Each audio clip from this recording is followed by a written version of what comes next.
Hello students, आज हम बात करेंगे इंटर प्रोसेस कम्युनिकेशन के बारे में। Inter process communication is capability supported by operating system that allows one process to communicate with an other process.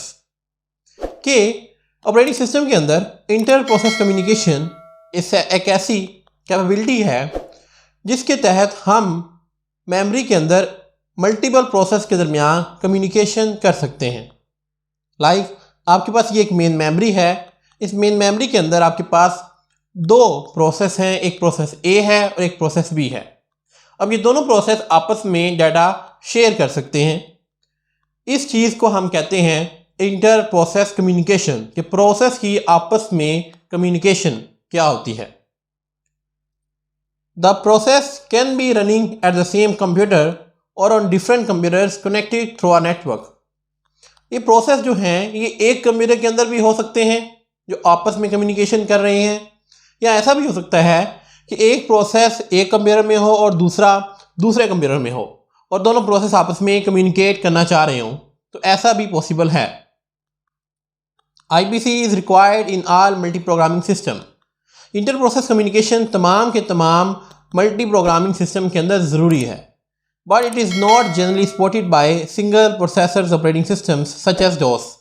लेकिन ऐसे ऑपरेटिंग सिस्टम जो सिर्फ एक प्रोसेसर को सपोर्ट करते हैं वहाँ पे IPC काम नहीं करता। DOS जो ऑपरेटिंग सिस्टम है वो एक सिंगल प्रोसेसर ऑपरेटिंग सिस्टम है, वहाँ पे इंटर प्रोसेस कम्युनिकेशन नहीं होती। Inter process communication is a mechanism that is used by the processes to exchange data information. यानी कि ये एक ऐसा मैकेनिज्म है जिसके तहत प्रोसेस आपस में डाटा को एक्सचेंज करते हैं, डाटा को सेंड करते हैं या डाटा को रिसीव करते हैं। Many processes may be executed eight the same time in the operating system. Operating system के अंदर हम बढ़ चुके हैं कि बहुत सारे प्रोसेस एक वक्त में एग्जीक्यूट हो रहे होते हैं। These processes can be divided into two types known as independent processes and cooperating processes। In process को दो टाइप्स में डिवाइड किया गया है, इंडिपेंडेंट प्रोसेसेस में और कोऑपरेटिंग प्रोसेसेस में। वन बाय वन करके इन दोनों टाइप्स को देखते हैं। सबसे पहले बात करते हैं इंडिपेंडेंट प्रोसेसेस क्या होते हैं। A process that can not effect or be affected by any other process executing in the system is called independent process.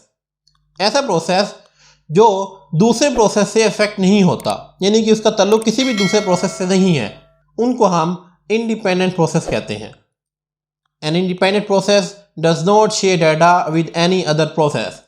ऐसे प्रोसेस किसी भी दूसरे प्रोसेस के साथ डाटा को शेयर नहीं करते, यानी कि वो IPC नहीं करते। नेक्स्ट हमारे पास है cooperating processes. A process that can effect or be affected by any other process executing in the system is called cooperating process. ऐसे प्रोसेस जो कंप्यूटर में मौजूद दूसरे प्रोसेस से अफेक्ट होते हैं, यानी कि वो दूसरे प्रोसेस से लिंक करते हैं, उनको हम कोऑपरेटिंग प्रोसेसेस कहते हैं। A cooperating process share data with other processes. ऐसे प्रोसेस दूसरे प्रोसेस के साथ डाटा को शेयर करते हैं। जैसे हमने अभी पीछे एग्जांपल में देखा कि प्रोसेस A और प्रोसेस B आपस में कम्युनिकेट कर रहे थे, तो उन प्रोसेसेस को हम कोऑपरेटिंग प्रोसेस कहेंगे।